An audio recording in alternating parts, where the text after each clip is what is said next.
गांव के एक छोटे से घर में एक परिवार रहता था।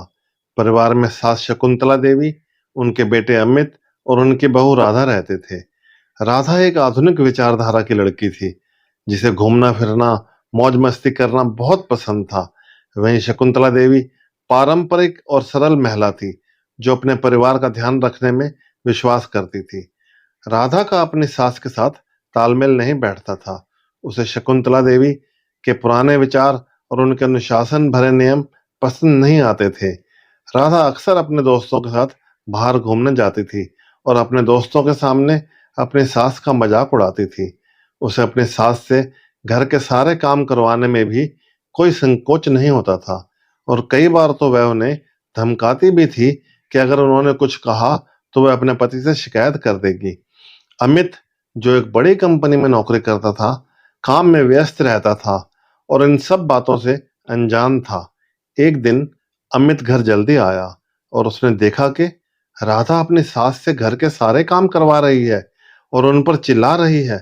शकुंतला देवी चुपचाप सब सहन कर रही थी। यह देख अमित का दिल टूट गया और उसने देखा कि उसकी माँ के आंसू बह रहे थे, लेकिन वे कुछ कह नहीं पा रही थी। अमित ने माँ को दिलासा देते हुए कहा, माँ, मैं जानता हूँ कि राधा आपके साथ गलत कर रही है। मैं इस बात को सुधारूंगा। अमित ने राधा को बुलाया और उसे समझाया, राधा, माँ ने हमें पाल पोस कर बड़ा किया है। उनका सम्मान करना हमारा फर्ज है। तुम उनके साथ ऐसा व्यवहार नहीं कर सकती।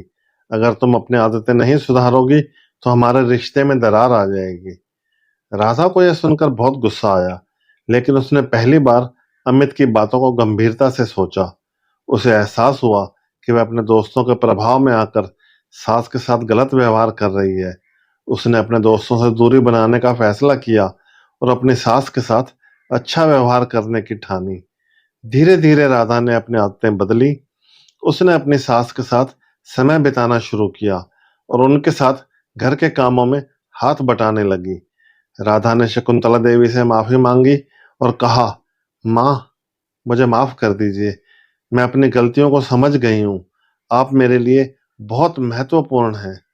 शकुंतला देवी ने अपनी बहू को गले लगाते हुए कहा, राधा, मैं जानती हूँ कि बदलाव आसान नहीं होता, लेकिन तुमने जो किया उससे मुझे खुशी हुई।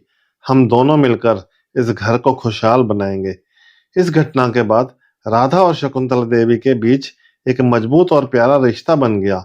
राधा ने अपनी सास के साथ तालमेल बिठा लिया और उन्हें अपनी माँ की तरह मानने लगी। अमित ने भी अपनी पत्नी और माँ के बीच इस बदलाव को देखकर राहत महसूस की और उनका परिवार एक बार फिर से खुशहाल हो गया। उम्मीद है कि यह कहानी आपको पसंद आई होगी।